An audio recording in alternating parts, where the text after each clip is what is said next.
Monsieur le policier, donc vous passez en fait en ce moment vos soirées à pourchasser les jeunes? Oui, c'est ça, un peu l'idée. Certains ont le sens de la fête, comme dans le film, et d'autres pas du tout.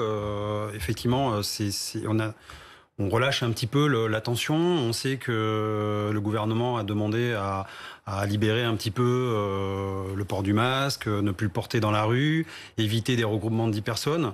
Sauf que nous, on a des instructions pour faire un peu la chasse à ça, et c'est très compliqué parce qu'encore une fois, on nous oppose un peu la population. Oui, mais ce qu'on ne comprend pas, c'est que le couvre-feu a été levé.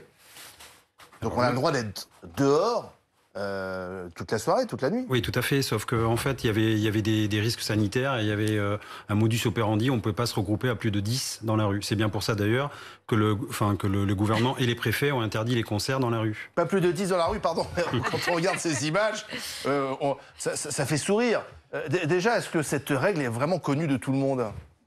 Écoutez, je pense que les médias l'ont bien relayé. Après nous, vous savez, on se rend compte depuis quelques semaines, de toute façon, que les Français sont à bout. On sent qu'il y a une sortie de crise latente. On est de moins en moins écoutés. On sent qu'il y a une petite rébellion de la jeunesse.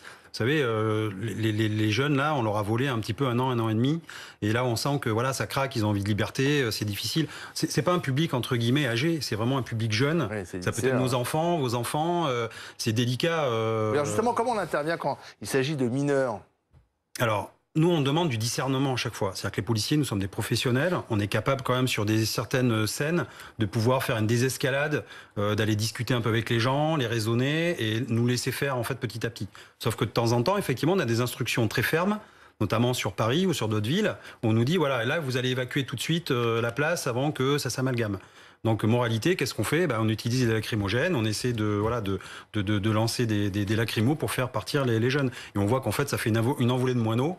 Et nos collègues derrière passent leur nuit à chasser les jeunes dans les rues. Enfin, oui, parce qu'ils vont de place en place, de rassemblement en rassemblement.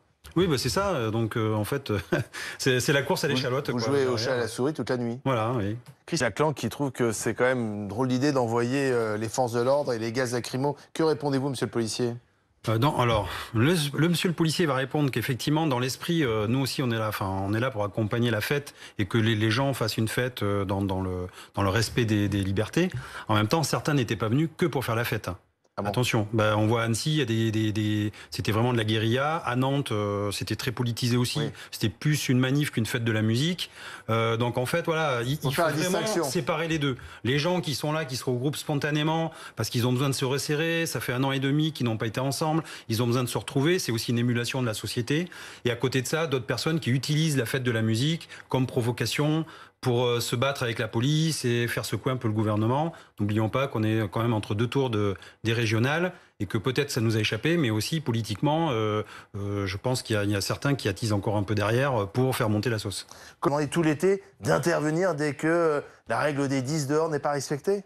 Alors c'est vrai qu'on est en plein euro aussi, donc bientôt on va voir encore des finales, il y a un match demain soir, et demain soir, si la France gagne, il y aura du monde dans les rues. Il y aura du monde dans les rues, si la France est qualifiée, bon je le souhaite, je suis plus rugbyman que footballeur, mais je le souhaite. Alors, on est déjà qualifié, sachez-le, c'est bizarre, mais on est déjà qualifié sans avoir joué, on peut être 3e déjà. Tant mieux, alors vous voyez, je suis pas trop le foot, mais bon, je suis pas parfait. Non mais par contre... Il y aura la finale du top 14 dans les mêmes eaux. Oui, voilà, il y aura peut-être moins de monde dans la rue pour fêter, quoi qu'à La Rochelle, moi je porte La Rochelle, mais bon bref. Donc on revient au... Oui, ça va être compliqué pour nous cet été parce qu'effectivement c'est ordre contre ordre, on sait jamais. On nous dit un jour là faut avoir du discernement, le lendemain on nous dit il faut une main ferme. Donc en fait on est toujours ballotté. Moi je comprends le jeune étudiant qui disait effectivement que la police est là pour être au contact de la population. Ce lien il a été coupé depuis des années avec la police de proximité qui a disparu. Nous on est pour la police de proximité, on est pour refaire le lien avec la population et encore une fois il faut qu'on ait du dialogue. Alors certaines personnes, on peut engager du dialogue, on le voit, il y a des étudiants qui sont là, ils peuvent comprendre des choses. D'autres, encore une fois, je vous dis, ne recherchez pas du tout du dialogue, et dès qu'ils voient du bleu, c'était balancer des canettes, des bouteilles de verre, et même il y avait des mortiers d'artifice. Enfin, je vais pas faire la fête de la musique avec des mortiers d'artifice sur moi. Donc vous voyez, encore une fois, il faut bien séparer le grain de l'ivraie.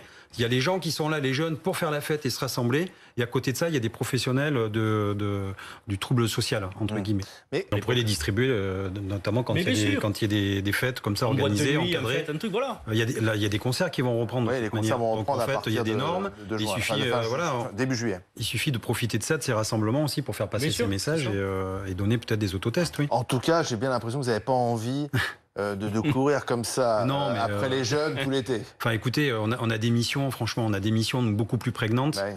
En ce moment, on voit bien, il y a des violences sur les femmes, les féminicides, il y a les rodéos, on a les stupes, enfin, on a plein de choses et on sent qu'il y a la criminalité qui repart aussi. C'est ce qui est vrai, nous on le voit au terrain, sur le terrain, et dans un même temps, puisque on dit toujours et dans le même temps, et en même temps, oui, il y a ça, et c'est une nouvelle mission.